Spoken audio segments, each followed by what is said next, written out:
Hey guys, and welcome back to It Girl in Review. You're watching me, Jay Gibson, review movies, and today we are going to be talking about Back in Action with Jamie Foxx and Cameron Diaz.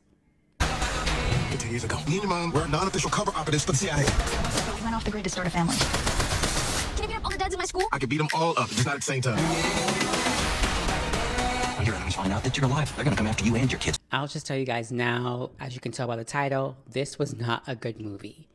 It was kind of like Red Notice with The Rock. It's like they are getting these huge A-list actors that we grew up with loving, especially if you're a millennial. And they're putting them in these Netflix or Amazon Prime movies. And the budget's huge, but the writing's horrible. It's like with the writer strike, all these were filmed around them because the writing is really, really, really bad. Oh my God. This movie, Back in Action with Cameron Diaz and Jamie Foxx, is not good. It's actually horrible. So I'm going to go throughout the movie and explain kind of what's happening from memory because it's that bad that I memorize the really, really bad parts and the really, really bad points of the movie. Now, point one, chemistry. Cameron Diaz and Jamie Foxx, there is no chemistry. None. Here's the insane story of how we met. The truth is, we met as partners in the CIA. And when I say partners, I mean both professional and romantic. Yeah, I thought saved my life. We were running around the world doing risky spy missions right up until her first trimester with our first kid. It's kind of like a lot of the leading actors in movies, especially for us millennials growing up, they usually were the star of a movie, and that's kind of how it went. Jamie Foxx is good being the leading star. Sharing it, it's not good. Same thing with Cameron Diaz. She's usually good with sharing the spotlight and the chemistry with her co-stars and things like that, but this movie just was not it. Jamie Foxx is great when he's the star of a movie, and Cameron Diaz is great as well, but together, they just don't make sense. You don't feel like they're married. Do you ever see them kiss? You never see them kiss. When they're about to kiss, something stops them each time. I think there's 2 times they're about to kiss in the movie. One time, something stops them from kissing. The second time, again, something interrupts them about to kiss. There's no chemistry. And I think that point of something interrupting their moment each time says a lot about maybe something was happening, I don't know, behind the scenes, or that's just how it was in the script. But that interruption did not help chemistry from the outside looking in. Oh my goodness. Oh, damn it. They're gonna be late again. Awkward. Again, I'm not a professional critic. This is just from what I'm seeing. Now, the second point, the writing. This is the biggest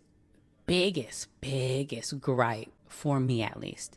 The writing is so freak bad. The direction of this movie is so freaking bad. Why is this movie so long? This movie feels like it's a compilation of 4 movies. Me and my best friend watched it, and it was so long, and we were like, it feels like this movie is like multiple movies pushed into one.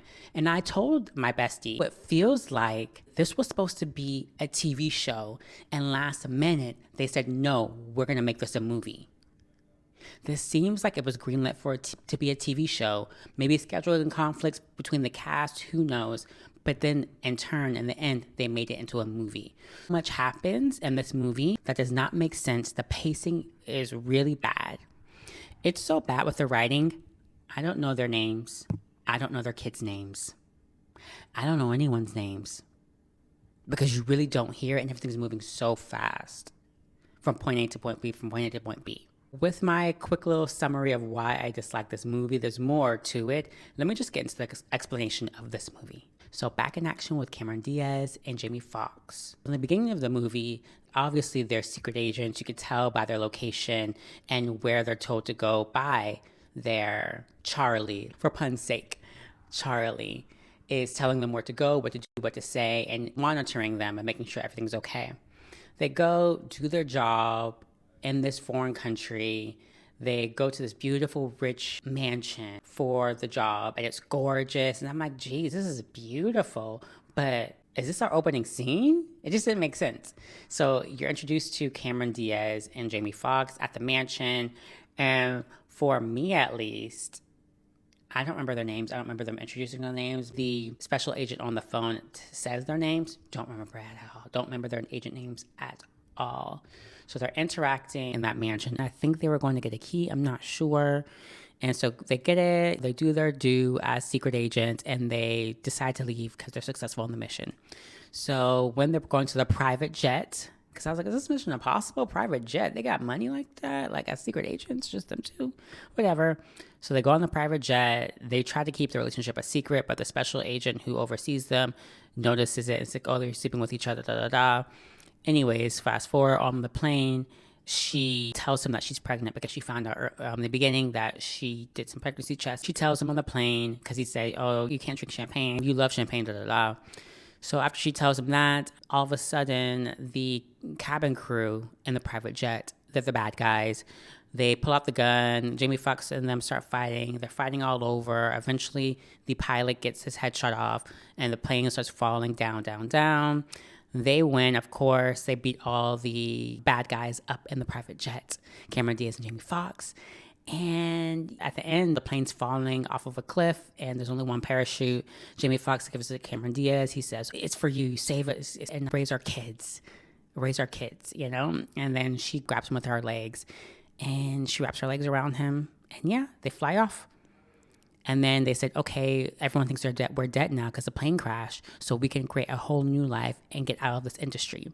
And that's what they do. Fast forward 15 years later, now we're in present day. So present day, they end up having 2 kids.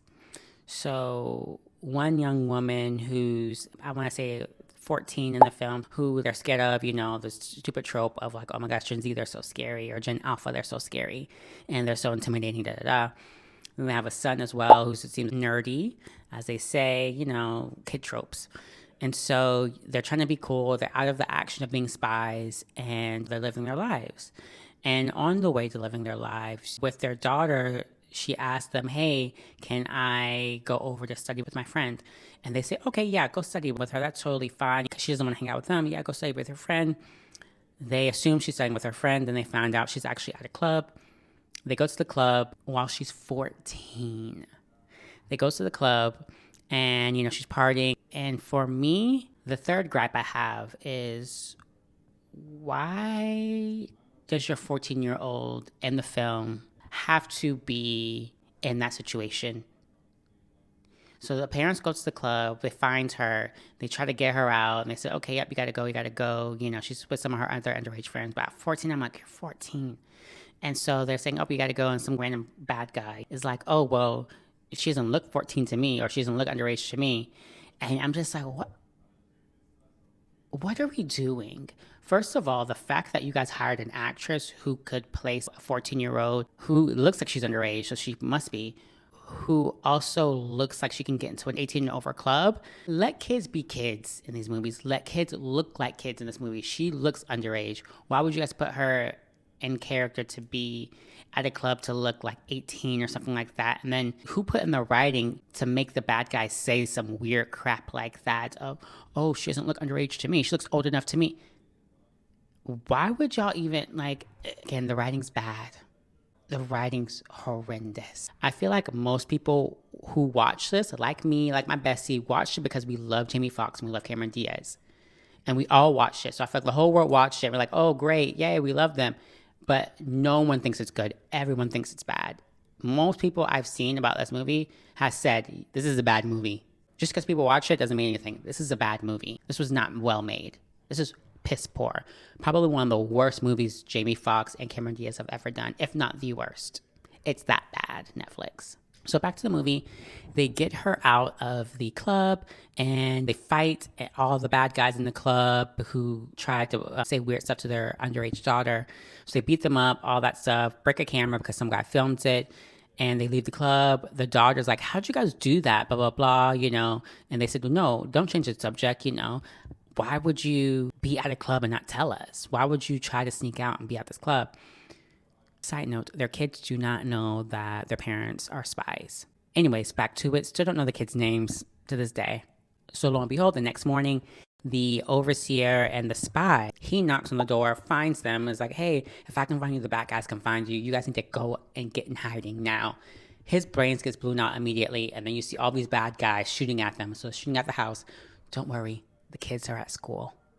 They're shooting at the house, breaking everything. They get in the car in their mom van, soccer van, zooming, drives to the kids' school. They get to the kids' school. They have their to-go bag. They grab their kids out of the cafeteria and say, hey, we have to go. They get to the airport. The kids are like, what's going on? Like, why are you guys are acting weird? Why did you guys leave the car in front of our school? What is this? And to stop them, Cameron Diaz's character says, oh, well, we're going to go see grandma. That's why they're at the airport. The grandma is played by Glenn Close.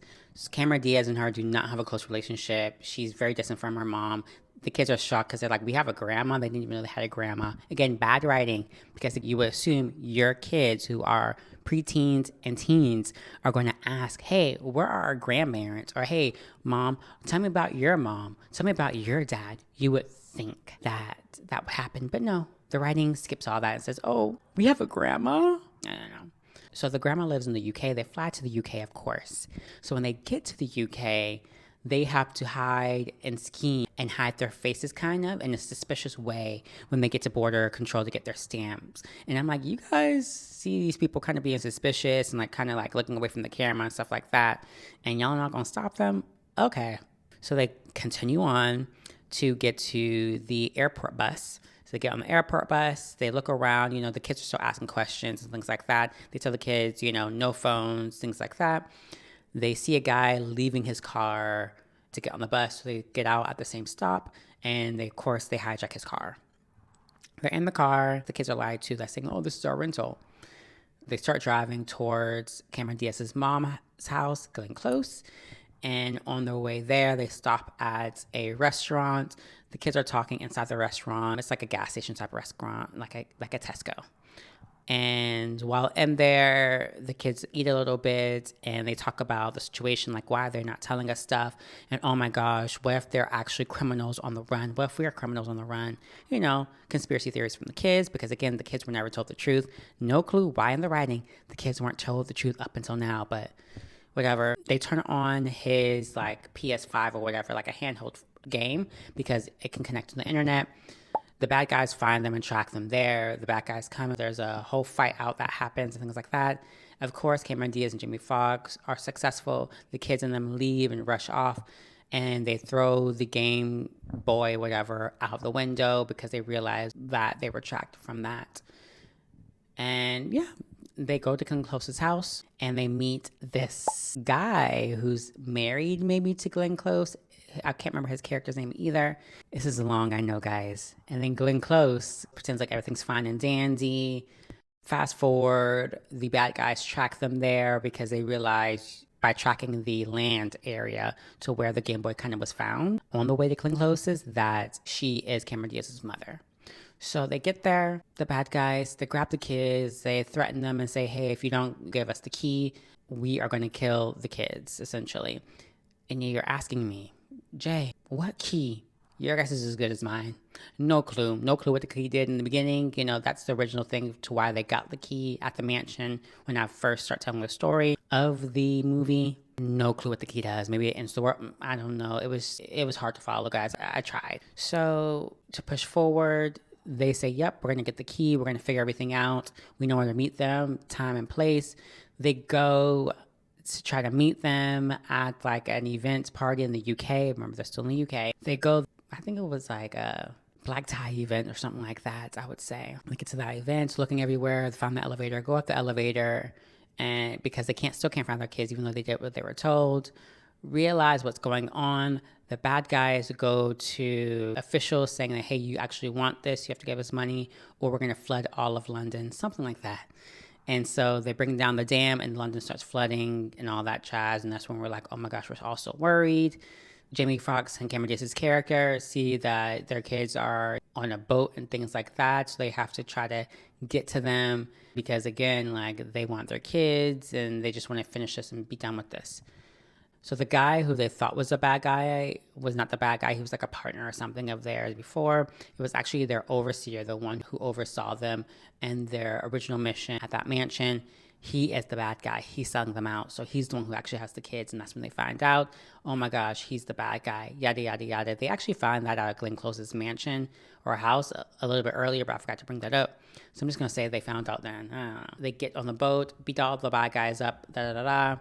The husband of Glenn Close in the movie, he's a younger guy. So he is waiting for them to like finish it. And then he sees the bald-headed lady that was there at their house earlier.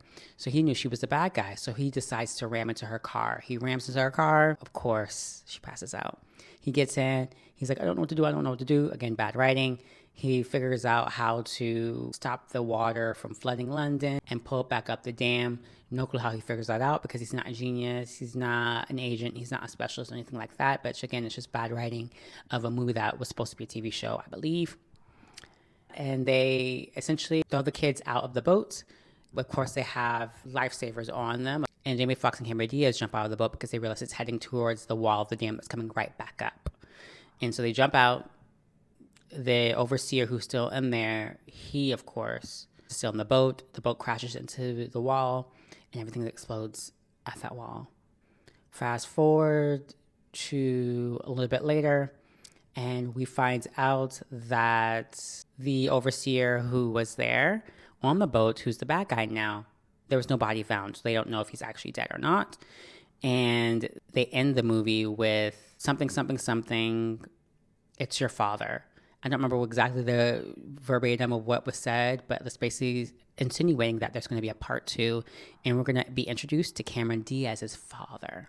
Yay. So with all that, what did you guys think? It was a lot, right? It's as boring as I made it seem. If you watch this, you'll be bored of how long it is and how nothing really makes sense. It feels like 3 or 4 movies into one official movie. Cameron Diaz and Jamie Foxx probably didn't realize how bad this movie would come across and how bad this movie would be, but it's probably the worst I've ever seen them in. And I'm like, it's not their fault because they're great actors. It's just the writing. The movie makes no sense. It's not a good action movie. It's really, really badly done. I wish it was better, honestly. Netflix really needs to do better. We don't need these big blockbusters of A-list actors. We just need good movies and good shows. I think they're panicking, these streaming services, and they're rushing to get these huge actors on board onto their platform so everyone stays subscribed to their streaming services. But at the end of the day, if the movies aren't good, the movies aren't good. You can't save all of us into watching these badly done and rushed and horribly written movies. You guys need better writers. You guys need way better writers. This movie was horrible. I give this a 2 out of 5. Glenn Close is an amazing actress. Cameron Diaz, Jamie Foxx. I found the 2 kids that they had, they really didn't need to be there because they weren't good actors, to be honest. They weren't good child actors. They added nothing really to the movie. It was very strange to even have them there. I found the also underlining factor of there's no black people in the movie. The special agent who was a sidekick to the good guy, she's mixed. The 2 kids are mixed. And then there's Jamie Foxx, who's black. And everyone else is white. There's no black people in this movie. And I think that's kind of the thing. It's like, we are in a different time. You guys need to get it together. Just have black people in the movie. You don't need to be like, oh, we're so diverse. We're just going to have the main black star, which is Jamie Foxx. And then everyone else is going to be white or biracial. If they were good actors, then I'd be like, okay, it is what it is. They're all great actors, but none of them were necessary to the plot, to me at least. The kids weren't necessary to the plot because it wasn't a good plot. It wasn't thought out well. So yeah, that's kind of my thoughts for right now. Watch Back in Action with Cameron Diaz and Jamie Foxx on Netflix if you desire. I've explained it. I went through the more important points of the movie. It was not good. I don't know how many times I need to say this. Not good, not good, not good. But yeah, if you want to watch it, go on Netflix and check it out. Thank you so much for tuning in to It Girl in Review with me, Jay Gibson. You guys can find me on Spotify and make sure you subscribe to me here on YouTube. All right, see you guys next week with a new episode, which hopefully will be better than this one. All right, ciao, guys.